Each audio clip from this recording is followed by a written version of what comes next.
Yo, what is going on, guys? So this is Shreddy Roosevelt After Hours.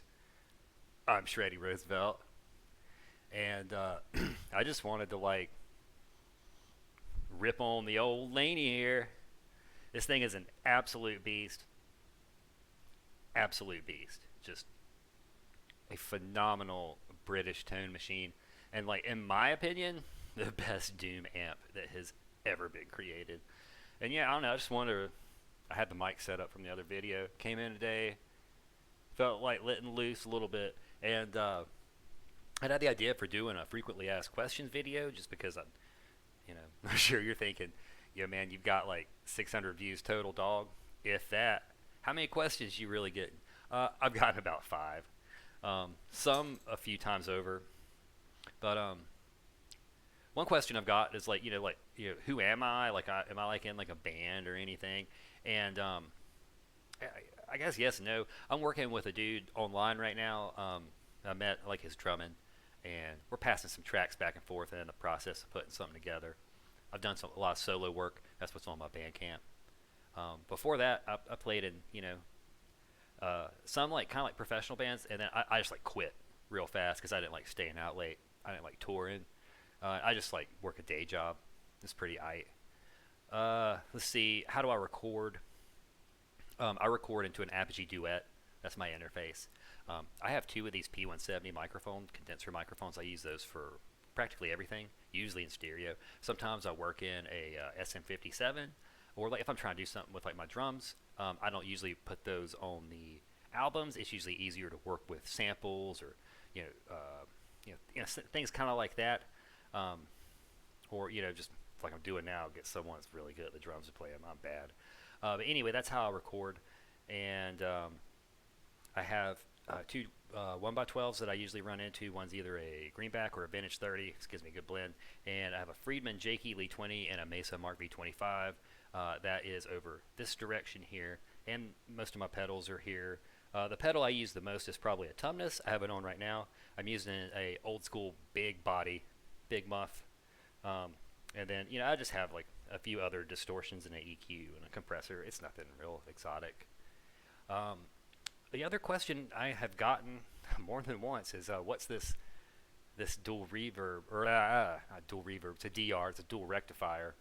And it's just my Mesa Dual Rectifier, 3-channel, great amp, giving me phenomenal service for over 2 decades. And that's what was recorded, the Aesthetics album on my Bandcamp. That's all this amp. And I just didn't want to keep recording it because it's just kind of cumbersome. It's a little loud, I'm sure you can imagine. So that's why I got the little lunchbox heads. But for 20 years, that was my only amp, man. That's a great amp.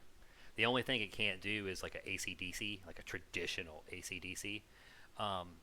It can do just about everything else. It does a good Marshall crunch, especially at volume. Especially if you have it's on bold, and then you put it on the silicone diodes, keep it real nice and tight. It can get a great Marshall crunch, but only at volume. Anyway, that's what that is. Another comment that I have gotten that I guess I'll address is that there are only sharps on the fretboard visualizer. And yes, it was just simply easier to label them all as sharps. I thought that the flat symbol looks like a lowercase b, and it's too cluttered to have say G sharp / A flat. So I just went with sharp. That's how a lot of tuners are. And the whole point's not to worry about the note names anyway. It's just to be there so you can kind of help find it and worry about the patterns. If you want to learn like a traditional note and staff music theory, by all means you should. I did. It was great. It was fantastic. I'm not your guy for it though. I can teach you how to play and solo on the guitar and kind of express yourself freely on the instrument with the inherent patterns that are here. I could definitely do that.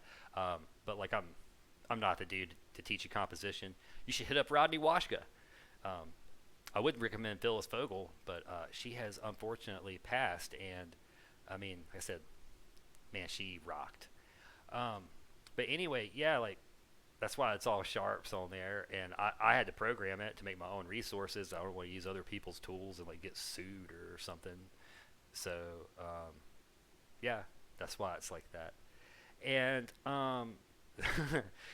one dude was like, "Oh, he asked this question. He's like, WTF is that yellow guitar? That is a Squier Paranormal Strat.